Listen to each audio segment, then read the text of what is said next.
আজকে আমরা যে টপিকটা নিয়ে আলোচনা করব এটা অত্যন্ত গুরুত্বপূর্ণ এবং অত্যন্ত কনফিউজিং। আমরা জানি এই টপিকটা থেকে বিভিন্ন পরীক্ষায় অসংখ্যবার প্রশ্ন এসেছে এবং এসে থাকে। তো এটা খুবই কনফিউজিং একটা জিনিস। এই কনফিউশনটা আমরা খুব সহজ টেকনিকে আজকে সমাধান করে নিতে চাই, আর কখনোই যেন এই জিনিসগুলো আমাদের ভুল না হয় সেই চেষ্টা করবো আজকে আমরা। তো এই জিনিসটা শেখার জন্য আমরা পেছনে একটা চিত্র এঁকেছি, খেয়াল করে দেখেন। আমরা ছোট থেকে বড় এই ক্রমে জিনিসটাকে সাজিয়েছি।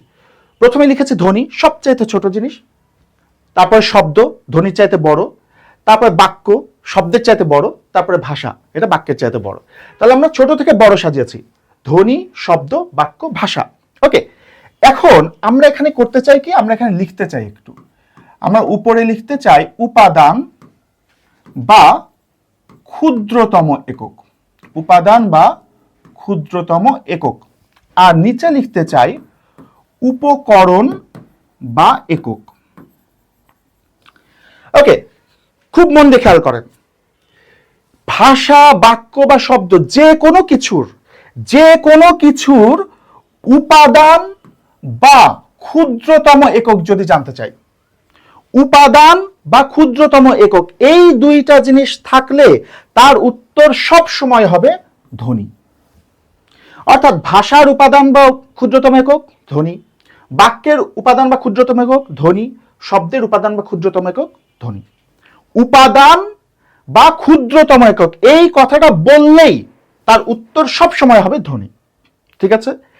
আর যদি উপকরণ বা একক বলে, উপকরণ বা একক এই কথাটা বললে তার উত্তরটার জন্য আমাদের পেছন থেকে সামনের দিকে আসতে হবে। অর্থাৎ ভাষার উপকরণ বা একক বাক্য, বাক্যের উপকরণ বা একক শব্দ, শব্দের উপকরণ বা একক ধ্বনি। কথা কি বোঝা গেল? উপাদান বা ক্ষুদ্রতম একক বললেই সেটার উত্তর হচ্ছে ধ্বনি, যেটারই বলুক না কেন, ভাষা, বাক্য, শব্দ সবকিছুর উপাদান বা ক্ষুদ্রতম একক ধ্বনি। আর যদি উপকরণ বা একক বলে সেক্ষেত্রে পেছন থেকে সামনের দিকে আসবো, ভাষার উপকরণ বা একক বাক্য, বাক্যের উপকরণ বা একক শব্দ, শব্দের উপকরণ বা একক ধ্বনি। কথা কি বোঝা গেল? এই তথ্যগুলো আমরা এখানে লিখেছি। ভাষার উপকরণ বা একক বাক্য, বাক্যের উপকরণ বা একক শব্দ, শব্দের উপকরণ বা একক ধ্বনি। এই ক্ষেত্রে অপশনে ধ্বনি না থাকলে তখন উত্তর হবে বর্ণ, ধ্বনি থাকলে ধ্বনি উত্তর হবে।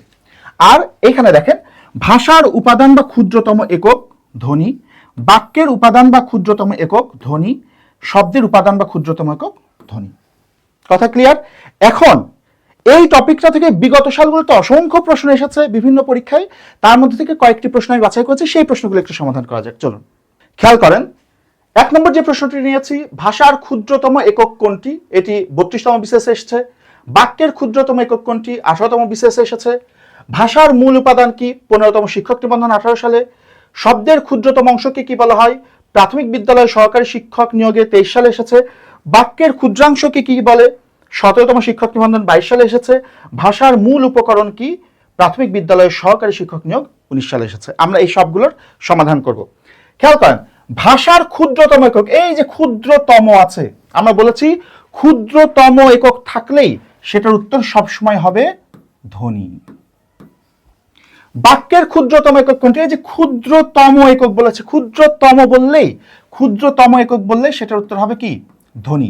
এই প্রশ্নটাই বাক্যের ক্ষুদ্রতম একক, এই প্রশ্নটাই কিন্তু গতকালের পরীক্ষায় এসেছিল। ভাষার মূল উপাদান কোনটি, এই দেখেন কি আছে, আমাদের মূল টুল দেখার দরকার নাই, আপনি শুধু দেখবেন উপাদান বলছে না উপকরণ বলছে। এই যে উপাদান বলেছে, যেহেতু উপাদান বলেছে, উপাদান মানে সেটা কি হবে ধ্বনি। খেয়াল করেন, শব্দের ক্ষুদ্রতম অংশকে কি বলে, ক্ষুদ্রতম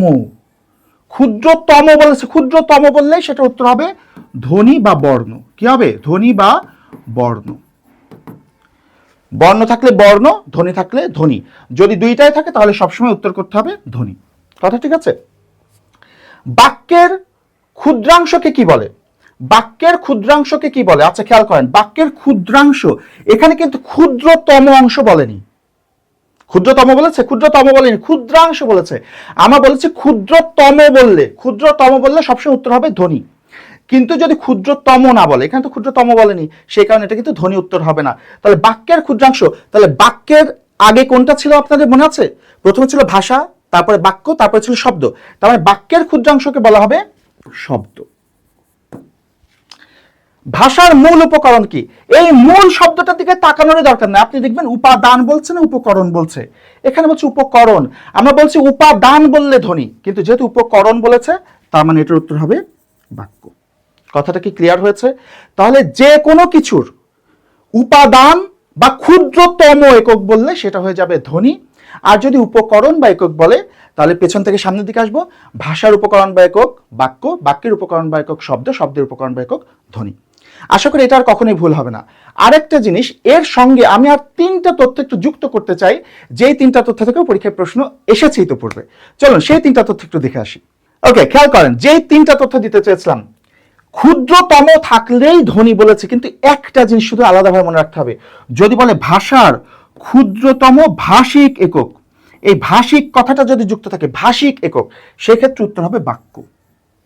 ক্ষুদ্রতম ভাষিক একক বলে ভাষার ক্ষুদ্রতম ভাষিক একক বাক্য, এটা আলাদাভাবে মনে রাখবেন।